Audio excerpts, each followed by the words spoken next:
trucker. Third row is going to be Robert Roberts in the 8R and a 316, a Jim Raider. Like flagging shit, bring up the rear.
Jim Raider, that 316 to round out your top 5.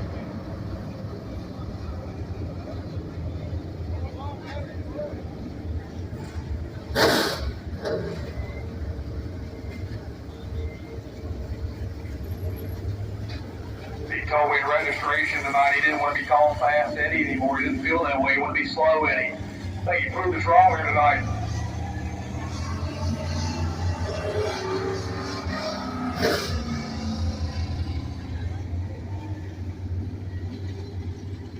Out of Beckley. Beckley, West Virginia. Give it up for your seeing Adam Tony Pro late model feature wear fast, steady, handbrake.